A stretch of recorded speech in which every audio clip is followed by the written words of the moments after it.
지나서 춘천으로 들어가면요, 남이섬이라는 유원지가 있습니다. 지금은 굉장히 유명해져가지고 많은 사람들이 찾아가는 그런 곳인데, 남이섬이 왜 남이섬인지 아세요? 거기에 남이 장군의 묘가 있기 때문에 남이섬이라고 이름을 붙였다는 겁니다. 원래 남이 장군의 묘는 경기도 화성에 있다고 알려져 있는데, 남이 장군이 이 영모죄를 뒤집어쓰고 굉장히 모진 고문을 당하고 죽었거든요. 근데 이제 이 영모죄를 진 사람들은 이 시체도 막 훼손하고 그 무덤도 제대로 막 파헤치고 막 이렇게 하기 때문에 그 후손들이 꾀를 내 가지고 진짜 시신을 지금 남이섬에 묻고 가짜 무덤을 경기도 화성에 만들었는데, 거기를 이제 진묘라고 하고 이 남이섬을 가묘, 가짜묘다, 이제 이렇게 해서 사람들이 경기도 화성에 있는 묘를 진짜 묘로 이렇게 생각을 하게 했다는 거예요. 어쨌든 간에 그래서 이 남이섬이라는 이름이 붙여졌는데, 1441년에 이 남이라는 사람이 1441년에 태어나가지고 17살에 묵과에 급제를 합니다. 그리고 당시에 일어났던 이시의 난이라는 난을 이렇게 딱 평정을 하고요, 여진족 토벌에 혁한 공을 세워가지고 불과 25살의 나이에 병조판서, 국방부 장관의 자리에 올라요. 그럼 이렇게 승승장구하면 이러는 사람이 있는 반면에 싫어하는 사람도 있겠죠. 나보다 더 잘 나가니까 기분 나쁜 사람이 있죠. 거기에 유자광이라는 사람이 있었어요. 그래서 유자광이라는 사람이 남이 장군에게 영모죄를 뒤집어 씌웁니다. 그래서 모함을 하게 돼요. 남이 장군이 어떤 시를 썼냐 하면 이런 시를 한번 썼었습니다. 백두산 성마도진, 백두산 돌을 칼을 갈아 없애고 두만강 파음 마무, 두만강 물을 말 먹여 없애리. 남아 20 미평국, 남아 20의 나라를 평안케 못하면 후세 수칭 대장부, 후세에 누가 나를 대장부라 하겠느냐. 어디서 많이 들어보셨죠? 남아 20세의 나라를 평화롭게 하지 못하면 어찌 대장부라 하겠느냐. 이 말을 남아 20 미평국이라고 했는데, 유장학이라는 사람이 남이 장군이 남아 20 미평국이 아니라 미득국이라 그랬다, 이렇게 이제 고쳤어요. 남아 20세의 나라를 차지하지 못하면 어떻게 남자라고 할 수 있겠느냐 해가지고 영모를 일으켰다 해서 덤태기를 씌워가지고 고문을 하고, 그래서 결국은 죽게 만들었습니다. 그래서 28살 나이에 이제 남이 장군이 돌아가셨는데요. 누명을 쓰고 죽으면 얼마나 그것이 참 어려운 삶이 되겠습니까? 그 가족들도 너무너무 힘들죠. 영모죄로 몰리니까 모든 가산이 압류되고 유배를 당하고 어려움을 당하게 되고 노예로 팔려가게 되고 이런 이제 일들이 벌어지는 겁니다. 세상에는 참 이렇게 오해를 당하고 누명을 쓰고 모함을 받고 막 안 좋은 일이 덤태기로 일어나는 일들이 참 많은 것 같아요. 오늘 성경에 유명한 사람 두 사람이, 억세게 재수 없는 남자 두 사람이 하나 있는데, 한 사람은 요셉이고 한 사람은 다윗이에요. 근데 보면 다들 끝내준 인생을 살았거든요, 나중에는. 근데 왜 억세게 재수가 없느냐? 우리가 잘 아는 요셉의 이야기를 간단하게 살펴보면, 요셉은 아버지의 사랑을 독차지했어요. 그러니까 형들이 싫어하고 미워하고 시기했어요. 그래가지고 죽여버리려고 했어요. 그런데 큰형 르우벤이 야, 죽이지는 말자, 그건 아니지 않냐, 그러니까 우리 돈 받고 차라리 팔아버리자. 그래서 노예 상인에게 요셉을 팔아버렸어요. 돈을 받고. 그 요셉이 애굽으로 팔려가서 보디발이라는 시위대장의 집에 노예로 들어갑니다. 노예로 들어가서 또 열심히 일을 했어요. 그런데 열심히 일을 했는데 부인 아주머니가 이렇게 요셉이 잘생겼대요. 그러니까 송중기처럼 생겼나 봐요. 그러니까 요즘에 빈센조라는 드라마가 굉장히 인기가 있는데 보니까 송중기가 정말 잘생겼더라고요. 그러니까 송중기처럼 생겼나 봐요, 그 당시에. 그러니까 막 이렇게 막 방에 일부러 들어오게 해가지고 막 옷을 잡고 어떻게 하자 그러니까 요셉이 탁 유혹을 뿌리치고 어떻게 옷을 너무 세게 잡았나 봐요. 그래서 옷을 남겨놓고 나왔는데 부인이 모함을 하잖아요. 얘가 지금 못 쓸 짓을 나한테 하게 했다. 그러니까 감옥에 갇히게 된. 하지도 않았는데 했다 그러는 거죠. 이것처럼 정말 답답하고 사람 미치고 환장할 노릇이 없는 거예요. 했는데 안 했다 그러고 안 한 걸 했다 그러고 그래서 누명을 뒤집어 씌우는 거죠. 여러분 보통 이런 일을 당하면 사람들이 요즘은 극단적인 선택을 많이 해요. 그냥 죽어버려요. 자살을 해버리는 일이 굉장히 많아요. 이게 심신이 굉장히 약해지고요. 아니면 우울증에 걸리든지 삶을 자포자기 하든지 이런 일들이 생기죠. 또 한 사람의 이름은 다윗이에요. 다윗은 어렸을 때의 신앙교육을 잘 받았던 것 같아요. 우리가 그 유명한 골리앗 이후에 사울 왕이 다윗을 딱 보니까 하나님이 함께하는 사람이라고 딱 생각을 하고 두려워하기 시작했어요. 그 다음에 어떤 일이 벌어졌느냐? 다윗을 시기하고 질투하고 그래서 다윗은 어쩔 수 없이 죽이려는 사울을 피해서 도망자 신세를 엄청 오랫동안 해요. 쫓기고 도망가고 쫓기고 도망가고 이렇게 된 삶이 다윗의 삶인데 성경에서는 그것을 이상하게 해석하는 것을 발견했어요. 그걸 한번 살펴볼게요. 오늘 본문 그 창세기 39장 23절 같이 한번 보시겠습니다. 간수장은 같이 볼까요? 간수장은 그의 손에 맡긴 것을 무엇인지 살펴보지 아니하였으니 이는 여호와께서 요셉과 함께 하심이라 여호와께서 그를 범사에 형통하게 하셨더라. 누명을 쓰고 감옥에 들어왔는데 하나님이 요셉의 범사를 형통하게 했대요. 그 말이 안 되잖아요. 그 다음에 사무엘상 18장 12절 여호와께서 같이 보실까요? 여호와께서 사울을 떠나 다윗과 함께 계심으로 사울이 그를 두려워한지라. 하나님이 함께 계셨는데 어떤 일이 벌어졌나? 이때부터 점점 사울의 시기가 강해지고 그래서 다윗이 도망자 신세가 된 거예요. 그러면 하나님이 함께 하시고 형통케 한다는 게 도대체 뭐냐 이거죠. 그래서 여러분들에게 제가 이 말씀을 좀 드리고 싶은 거예요. 우리가 생각하는 형통 있죠. 우리가 생각하는 형통은 뭔지 아세요? 지금 당장 문제 해결이에요. 지금 당장 문제 해결이죠. 지금 막혔던 빚진 돈이 이렇게 탁 어떻게 해결이 되고 막혀있던 부동산이 탁 팔리게 되고 지금 내가 당장 당하는 어려움의 해결이죠. 그런데 하나님의 형통은 달라요. 우리는 지금 당장의 문제가 해결되는 것이지만 하나님은 자기의 문제를 넘어서 그 당장의 문제 해결을 넘어서 사람을 살리고 하나님의 뜻을 이루는 데까지 나아가는 거예요. 그러면 지금 당장 해결되는 게 낫습니까? 자기의 문제도 해결되고 다른 사람도 살리고 하나님의 뜻도 이루고 모든 사람을 유익하게 하는 게 낫습니까? 당연히 후자죠. 근데 우리는 지금도 형통해요.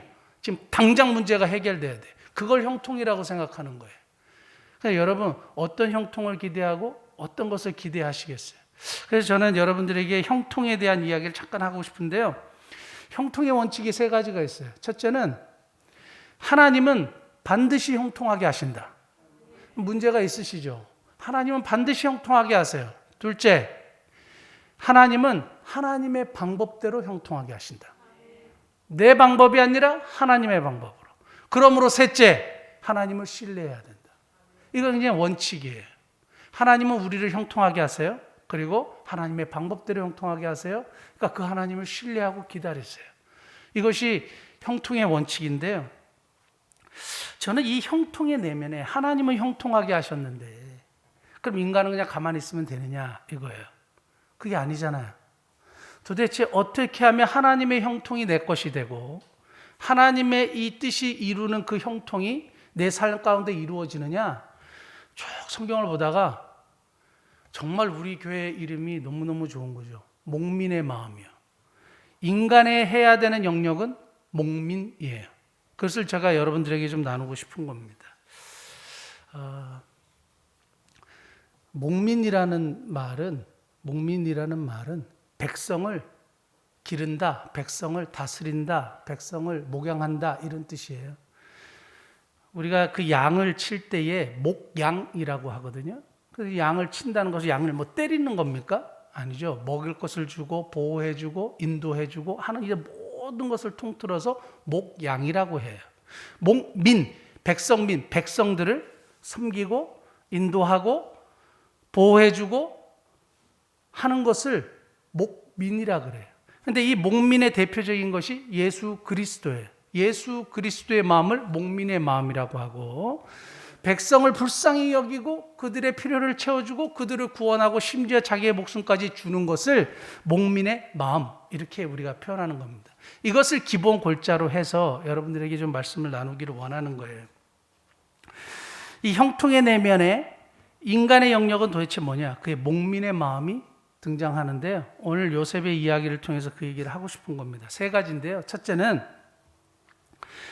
목민의 마음은 내 문제가 아닌 다른 사람의 문제에 관심을 가지는 것이다. 다시요. 목민의 마음은 내 문제가 아닌 다른 사람의 문제에 관심을 가지는 것이다.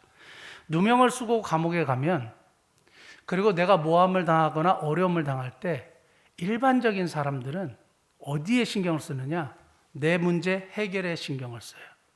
내 문제 해결을 위해서 발버둥 치고 노력하고 사람한테 연락하고 돈 꾸러다니고, 이게 내 문제 해결에 가장 먼저 신경을 쓰는 것이 사람이에요. 그런데 정말 하나님의 방법, 형통의 비결, 첫째는 뭐냐 하면 목민의 마음인데 내 문제가 아닌 다른 사람의 문제에 더 신경을 쓰는 거예요. 더 관심을 두는 거예요.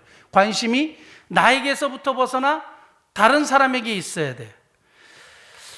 그 요셉이 자기 신세 한탄하고, 야, 내가 진짜 이 젊은 나이에 지금 뭐 하는 짓이냐, 이 감옥에 들어와가지고 자기 문제만 봤으면 다른 사람의 문제가 보여요, 안 보여요? 안 보여요. 근데 오늘 요셉이 그 사람들을 수종 들면서 그 사람들의 얼굴에 있는 근심을 발견하게 되죠. 그러면 아유, 저 사람 좀 힘든가 보다, 그리고 나처럼 힘든가 보다 나올 수 있잖아요. 보통은 그래요. 그런데 적극적으로 가죠. 관심을 가지고 행동에 옮기는 거예요. 자, 다른 사람의 문제에 관심을 가지는데, 그 사무엘상 30장에 우리가 늘 자주 이야기하는 유명한 성경 이야기가 하나 나와요. 다윗이 모든 것을 잃었을 때에 망명생활, 다윗 사울에게 쫓기고 모든 것을 또 아말렉 족속에게 빼앗겼을 때에 긴급한 추격전이 벌어지는데, 얼마나 추격전이 급했든지 너무 지친 부하들이 200명이 떨어져 나갔어요. 나머지 400명 가지고 추격전을 벌리는데, 거기에 버려진 이방 소년을 하나 만나요. 다윗은 지금 뭘 해야 되냐면 가족을 찾아야 돼요.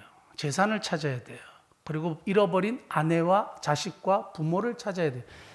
부하들도 다 똑같아요. 그것이 목표예요. 제일 중요하죠. 세상에 가족보다 중요하고 아내보다 중요하고 자식보다 중요한 게 어디 있어요. 근데 그걸 목표로 해서 가는데, 버려진 애굽 소년 중요해요, 안 중요해요? 안 중요해요. 근데 들에서 그 버려진 애굽 소년, 병든 애굽 소년을 만난 거예요. 근데 거기서 시간을 지체해요. 그리고 무화과 뭉치, 물, 떡 이런 것을 계속 먹여서 그 아이의 기운을 차리게 해줘요. 근데 놀라운 건 뭔지 아세요? 하나님의 솔루션, 하나님의 해결책, 하나님의 형통케 하심이 어디 있었느냐? 그 소년에게 있었어요. 생각할 수 없는 해결책이 그 병들어 있고 아무것도 할 수 없는 소년에게 무엇을 들었느냐? 내가 그 사람들이 나를 버렸습니다. 내가 그 사람들에게 당신들을 인도해 줄게요. 다윗은 대충 짐작하고 가는 거예요.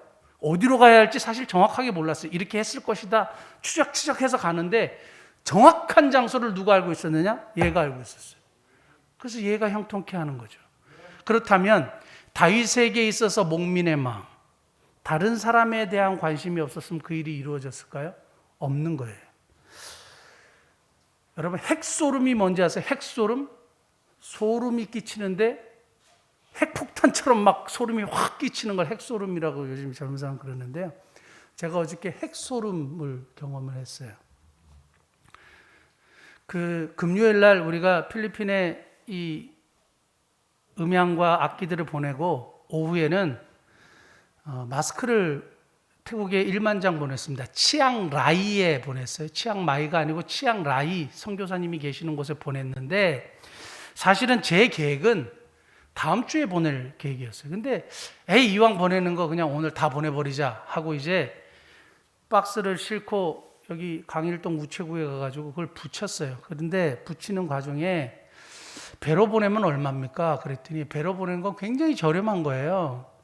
얼마나 걸려요? 그러니까 2달 걸린대요. 그럼 비행기로 보내면 얼마나 걸립니까? 그러니까 일주일. 요즘 코로나 때문에 한 열흘까지 걸릴 수도 있대요. 근데 보통 일주일 걸린대요. 근데 비용이 마스크 10,000장 가격보다 더 비싼 거예요. 보내는 게 비행기로 보내니까. 그래서 제가 살짝 갈등하다가 이왕 뭐 선교하는 거 하고 이제 이것을 결제를 했단 말이죠. 결제를 하고 그래 좋은 일 했다. 돈은 많이 들었지만 하여튼 좋은 일 했다 하고 이제 나왔어요. 근데 어제 선교사님한테 카톡이 왔어요.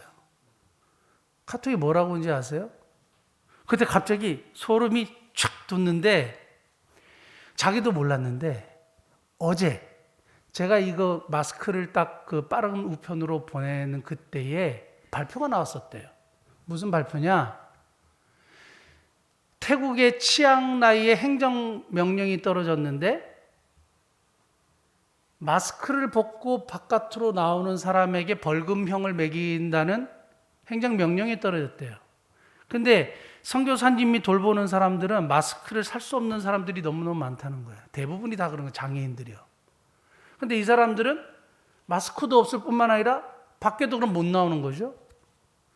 그런데 제가 그때 마스크를 탁 보내기로 하고 그것도 빠른 우편으로 보내기로 하고 다 했는데 선교사님 자기도 몰랐는데 정말 우리에게 너무너무 유용하게 이 마스크가 사용될 것 같아요. 뭐 이렇게 딱 오는데요. 여러분은 어떤 느낌을 가지셨는지 모르지만 저는 갑자기 소름이 착 끼쳤어요. 왜 다른 선교사님들도 있는데 이 길의 김민정 선교사님이 내가 생각이 났을까? 그리고 다른 여기 필리핀은 뭐 다른 거 보내줬잖아요. 근데 왜 여기는 내가 마스크를 보내주고 싶었을까? 그리고 배로 선교비를 좀 아껴야죠. 배로 보낼 수도 있는데 왜 그렇게 빠른 우편으로 내가 결제를 탁 하려는 마음이 생겼을까? 이 일련의 과정을 딱 보니까 이 하나님이 그 태국에 있는 사람들이 이 마스크로 인해서 어려움을 겪고 있는 사람들에게 하나님께서 이렇게 은혜를 베푸시고 역사를 하시는 것이 아닐까? 이게 딱 느껴지니까 이게 소름이 쫙 끼치는 거죠. 여러분 우연의 일치인 것 같으세요? 그냥 아무것도 아니고 그냥 이렇게 탁 맞고 그냥 좋은 일이니까 이렇게 된 것 같아요. 저는 그렇게 느껴지지 않았어요. 너무 하나님의 역사가 기가 막히고 타이밍이 너무 대단한 거예요. 다른 사람에게 관심을 가지니까 우리가 형통해지는 역사를 또 보게 되는 거죠. 우리 초창기에 그 코로나가 작년이죠. 작년 이맘때인 것 같아요. 코로나로 인해서 대구가 막 봉쇄가 되고 대구 갔다 오면 대구 갔다 온 사람하고 이렇게 만나지도 않고 막 그래서 대구가 막 이상한 도시가 되고 그랬잖아요. 그때 우리가 그 재정부에 얘기하니까 얼마 남았냐 하니까 6,000원, 7,000원 재정 잔고가 남았다 그랬어요. 그때 우리 장로님하고 제가 얘기를 하면서 우리가 재정 뭐 6, 7,000원 남았지만 대구에 있는 가난한 교회들, 어려움을 당하는 교회들 먼저 돕자 이렇게 얘기했죠. 그래서 도왔습니까? 안 도왔습니까? 도왔어요. 40만 원에서 80만 원까지 17교회를 결국에는 돕게 됐어요. 재정 6, 7천 원으로 그게 어떻게 일어날 수 있어요? 그건 할 수 없는 거예요. 2 빼기 2는 수학적으로는 0이에요. 맞습니까? 근데 2 빼기 2가 4가 되고 8이 되고 12가 되고 이렇게 되는 거예요. 세상의 수학이 아니라 하나님의 수학으로 역사하시는 거예요. 왜요? 다른 사람에게 먼저 관심을 가지는 거예요. 이것이 하나님의 형통케 하시는 비결이고 목민의 마음의 첫 번째예요. 사랑하는 성도 여러분, 저와 여러분들이 이런 일들을 계속 할 수 있기를 원하고 우리가 이러한 하나님의 역사의 한가운데 있다는 사실을 기억할 수 있기를 원합니다.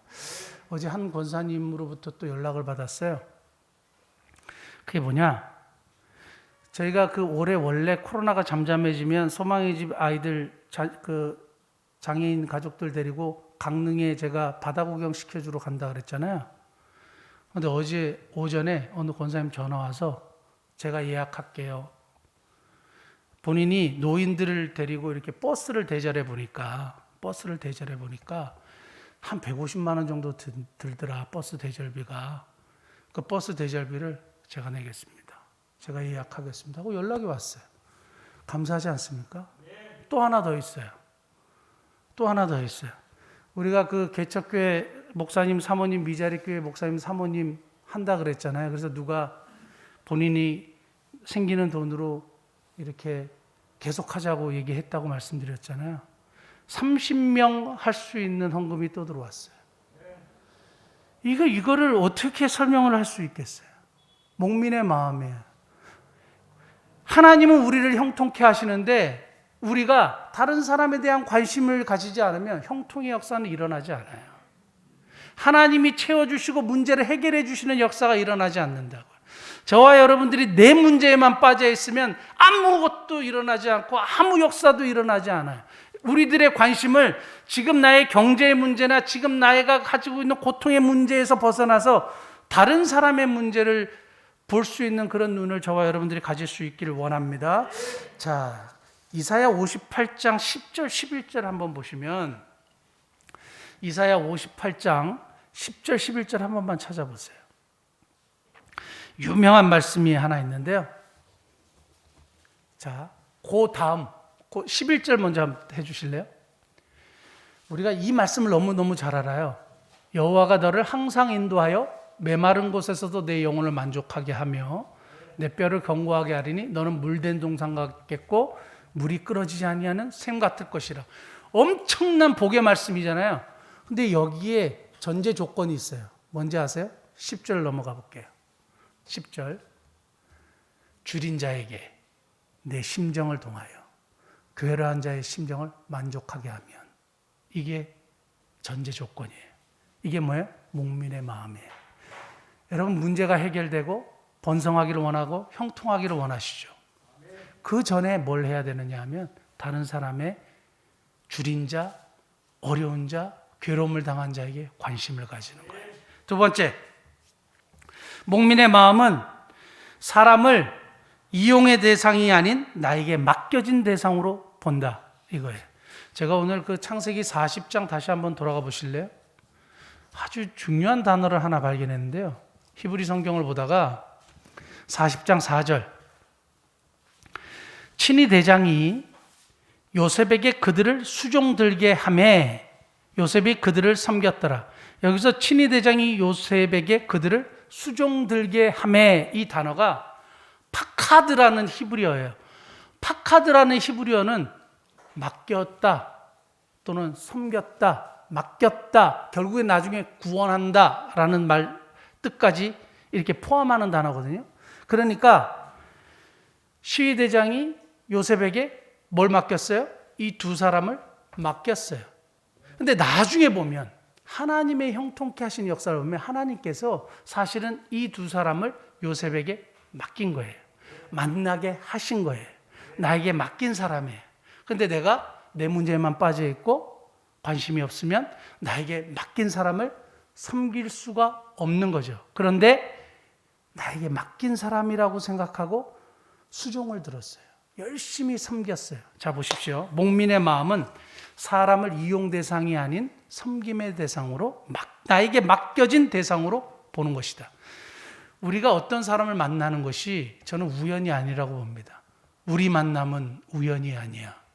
저와 여러분들의 만남도 우연이 아니고 여러분과 누가 만나는 것도 우연이 아니에요.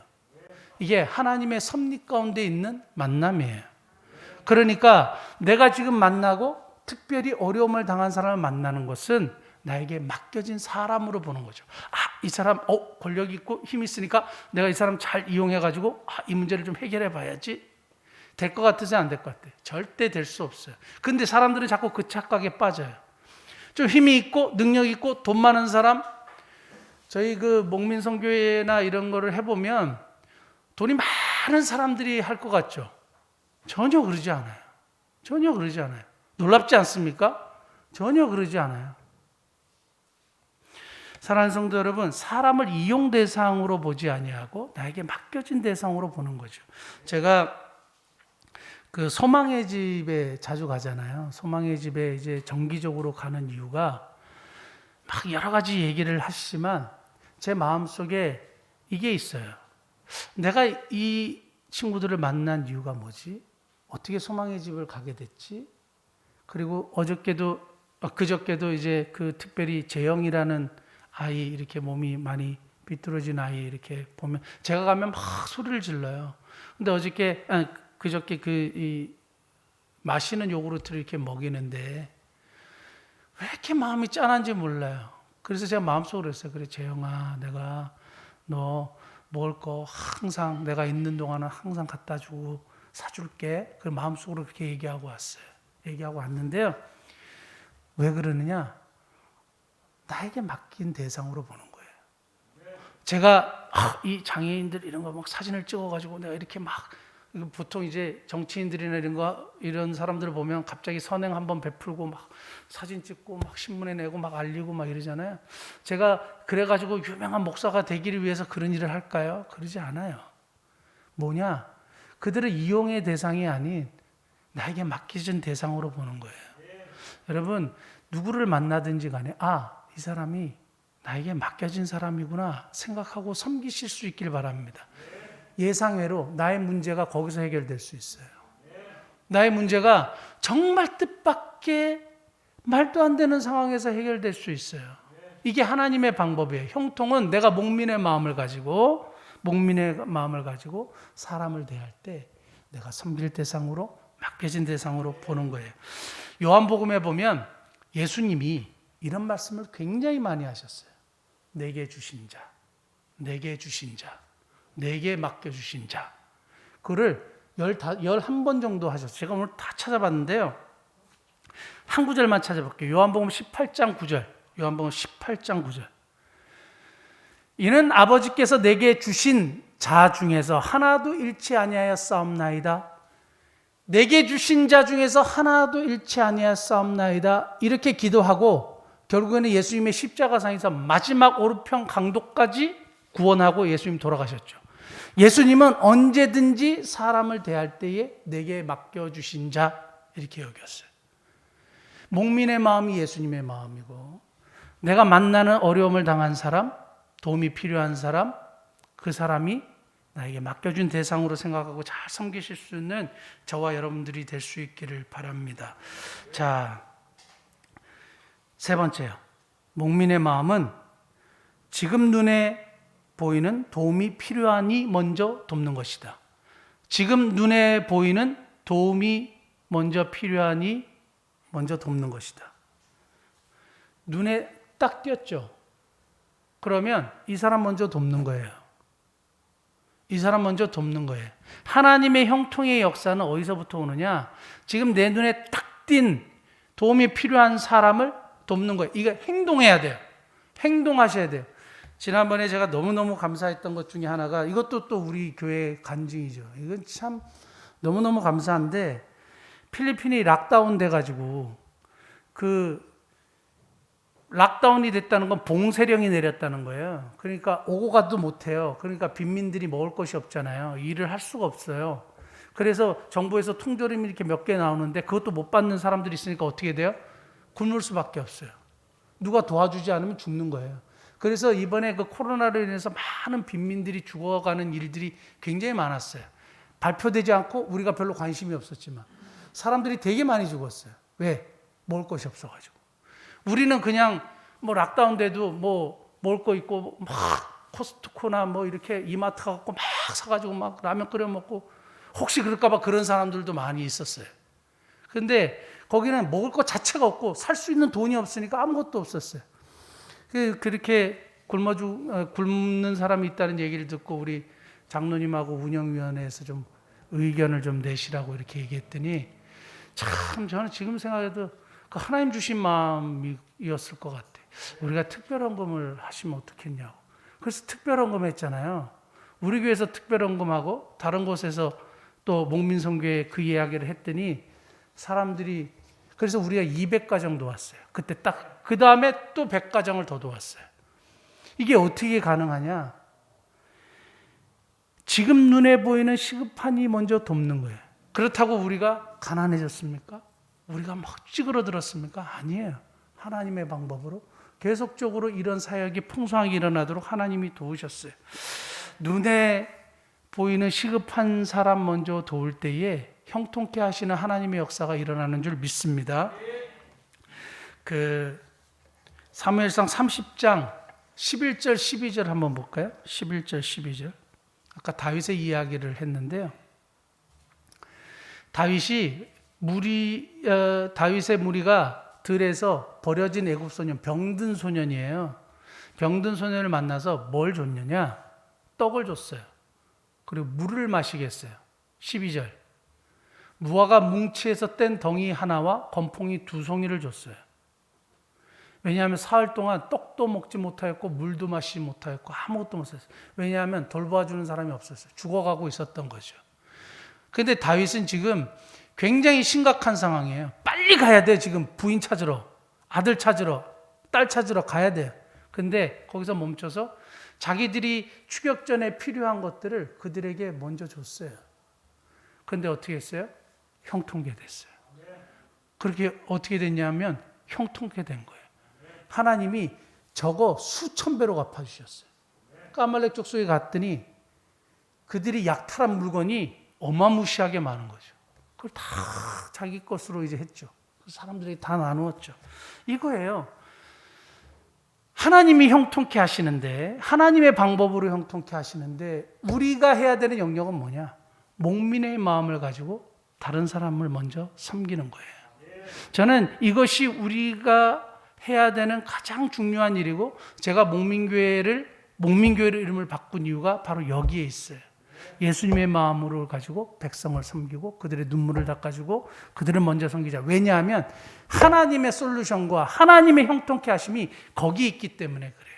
하나님이 이런 일을 가장 기뻐하세요.